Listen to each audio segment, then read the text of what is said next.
이번 에피소드는 꽤나 고구마 같은 전개가 펼쳐지고 말았습니다. 연기를 못하는 것도 아니고 너무 잘하는 게 문제가 될 줄 누가 알았겠습니까?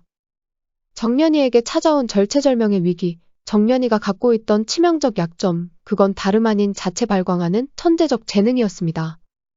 일개 엑스트라 주제의 주연보다도 빛나 보이는 정연이의 군졸. 이 때문에 무대 위에서 쫓겨나는데 다음의 예고에서는 정연이가 다시는 무대에 돌아오지 않겠다는 선언까지 해버립니다. 정연이가 대체 무슨 생각으로 그런 소리를 했던 걸까요? 그에 대한 해답은 차츰 풀어가 보기로 하고 지금부터 이번에 자세한 이야기 속으로 들어가 보겠습니다. 정연이에게는 첫 정기 공연인 자명고의 무대가 시작되려 하고 있었습니다. 오디션에 합격한 모두가 모여 합동 대본 연습을 하게 된 자리. 주라는 영서와 대사를 미리 맞춰보지 못해 대본 연습에서 꾸지람을 듣고 맙니다. 이후 주란이는 영서에게 함께 대사를 맞춰보자고 제안하지만 영서는 대본을 완벽히 숙지한 이후의 일이라며 차갑게 주란을 무시해버립니다. 한편 군졸이라고 연습에도 참여해보지 못하는 정연이. 군졸이라는 캐릭터를 어떻게 잡아야 할지 몰라 힘들어하는 정연이에게 백도행이 커다란 조언을 해주게 됩니다. 정연이는 남장 여자로 살아보기도 하고 6.25 전쟁 군인들과 만나며 자신만의 군졸을 완성해 나갑니다. 그런 가운데 정연이는 영서와 주란이가 연기 연습을 하는 모습에 알 수 없는 감정을 느끼게 되는데요. 서운함과 질투심이 뒤섞인 이 감정은 훗날 정연이가 무대 위에서 구슬하기를 연기해내는데 커다란 원동력이 됩니다. 참고로 지금은 주란이가 구슬하기 역을 맡고 있지만 훗날 정연이가 대신 이 역할을 해야 하는 상황이 찾아오게 되죠. 구슬하기는 낭낭에 잠입한 고구려 첩자로 호동왕자를 짝사랑하고 있는데요. 이 역할을 완벽하게 소화해내기 위해서는 목련공주에 대한 질투심이 깔려 있어야 합니다. 훗날 정연이는 주란이가 자신이 아닌 영서와 열심히 호흡을 맞추는 모습에서 느낀 질투심을 구슬하기에 투영시키게 되죠. 첫 무대에선 주란이는 정연이만큼 주목을 끌지는 못했지만 묘한 매력을 발산하며 무난한 연기를 펼쳐 보입니다. 반면 영서는 꽤나 인상 깊은 연기를 보여주었고 단숨에 관객들의 박수갈채를 받아내게 되죠. 이 자리에는 영서의 엄마 한기주도 와 있었는데요. 엄마에게 꼭 인정받자라는 마음으로 공연에 임한 영서는 최고의 연기를 펼쳐 보이기 위해 평소보다 더 열심이었습니다. 하지만 영서의 바램은 정연이가 무대에 오르자 아주 산산조각나 버리고 맙니다. 정연이의 소리를 듣고 한기주는 단번에 그녀가 채공선의 딸이란 걸 알게 되는데요. 무대 위가 어떤 곳인지 모르는 한기주는 단순히 눈에 띄는 정연이의 천재성과 영서를 비교하게 됩니다. 이 때문에 영서는 정연이에게 또 한 번 치욕과 열등감을 느끼게 되죠. 한편 다시 무대의 이야기로 돌아와서 드디어 정연이가 무대에 오를 차례가 오게 되고 별 볼 일 없는 군졸 역할이었지만 정연이의 연기는 역시 눈에 띄어 보였습니다.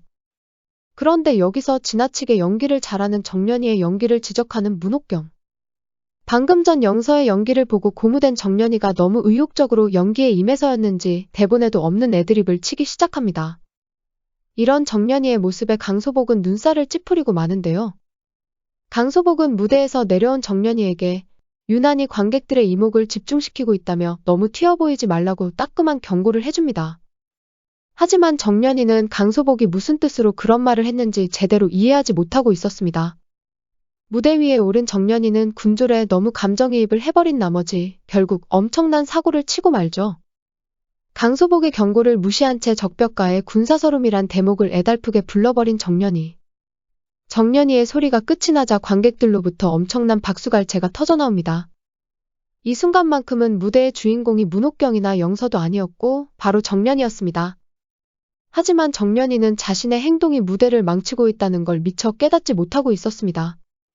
무대에서 내려오는 정연이에게 강소복은 이제부터 무대에 서지 말라는 냉정한 말을 남기는데요. 정연이가 이해할 수 없는 처사라고 항의하자 강소복은 정연이가 무대를 망친 거라며 그녀를 호되게 나무랍니다.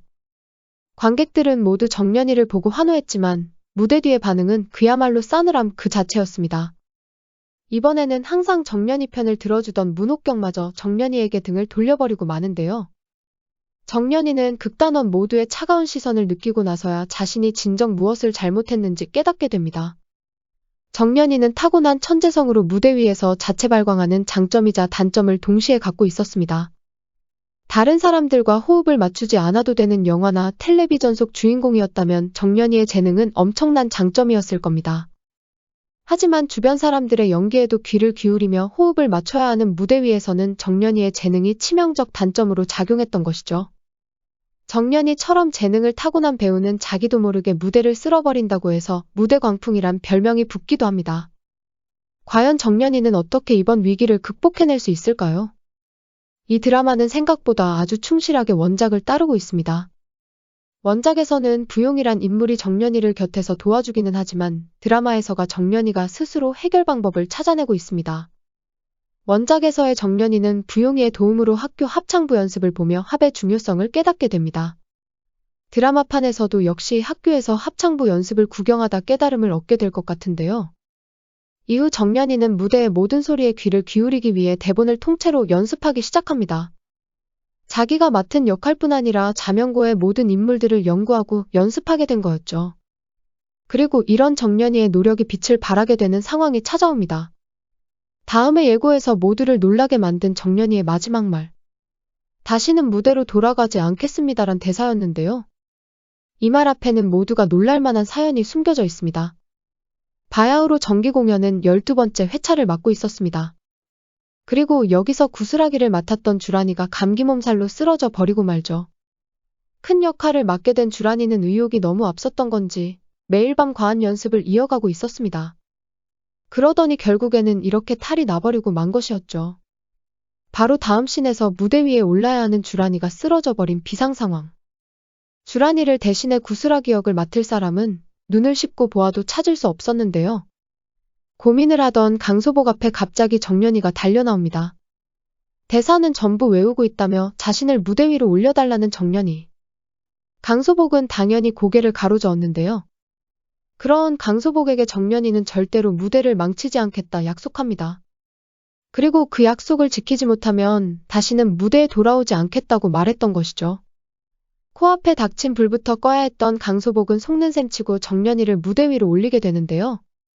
정연이는 여기서 자신만의 구슬하기 역을 아주 멋지게 해내 보입니다. 구슬하기라는 역할을 제대로 이해하고 있었던 정연이. 보란듯이 자신의 무대 광풍을 잠재우고 무대 위 구성원으로 완벽히 스며들게 됩니다.